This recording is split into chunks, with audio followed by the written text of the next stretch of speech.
words, fall in love. That's so petty. You grow in love. And we did. A man told Jesus one time, Master, I will follow thee whithersoever thou goest. And Jesus said unto him, the foxes have holes, and the birds of the heaven have nests, but the Son of Man hath not where to lay his head. I wonder what that did to that person. Now, I'm going to ask you to do your own introspection of yourself. I don't know.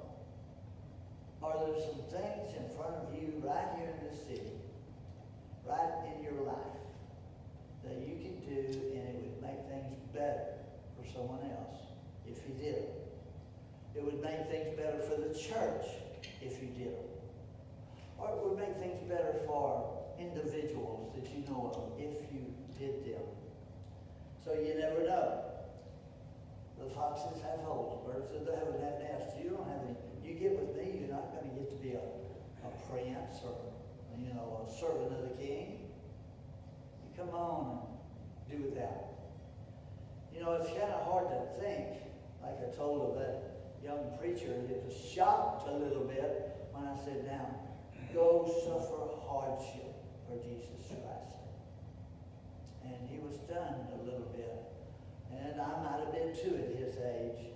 But I found out the way to go to heaven is not always just made wide. And the gate's not always easy to go through.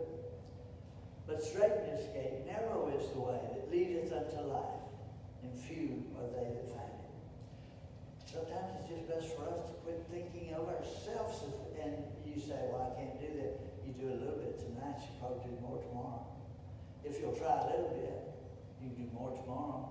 What pleases me? Well, it's not that important. I'm going to do my best. God help me.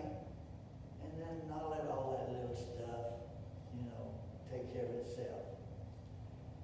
If any man come after me, let him deny himself and take up his cross and follow me. Well, if I'm going to deny myself, I remember as a young kid and hearing about the gospel a little, thinking, if they told me to quit swimming down here, would I do that so I could be a Christian? That was a big thing in San Marcos. We had a river, and in the summertime, that's all we did. And I remember thinking that'd be a tough choice. It'd be a tough choice. If any man come after me, let him deny himself and take up his cross and follow after me. The cross was an instrument of torture. And we've all got one. What would we do? I can tell you a little about Socrates. He had a wife who was a wife. She didn't like him. She didn't like Socrates. Socrates got a little bit of endowment from some, and he wouldn't work. He wanted to just go down to the forum and sit and talk to people. And I read some of the things he would say. He said, I've been thinking about you. You know what you would be good at and what you ought to give a try to. And he was trying to help people. A man came to him and said, when you get a certain age and you're just bound up with pain and your body has become just nothing but a nuisance to you, can't you be your own self-helper? What he meant was, can't you put your own self away? Socrates said, no. God would be angry with you. What if you had a fine ox or something and it just ran away from home and killed itself? How would you feel? Would you be angry? And if you could bring it back to life, would you punish it? And the guy had to admit, yes, you're right. He talked him into learning that we are not our own. We're bought with a price. Therefore, glorify God in your body. So, what we do with our body is God's business. And if we come to Him, we have to be willing to suffer.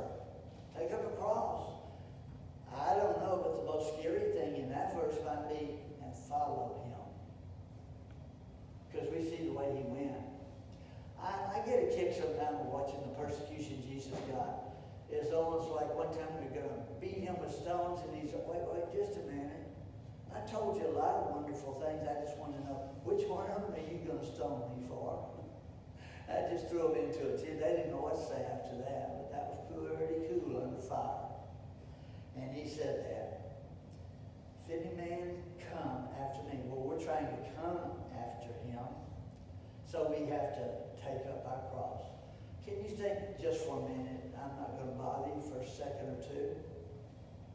And I'll be thinking too.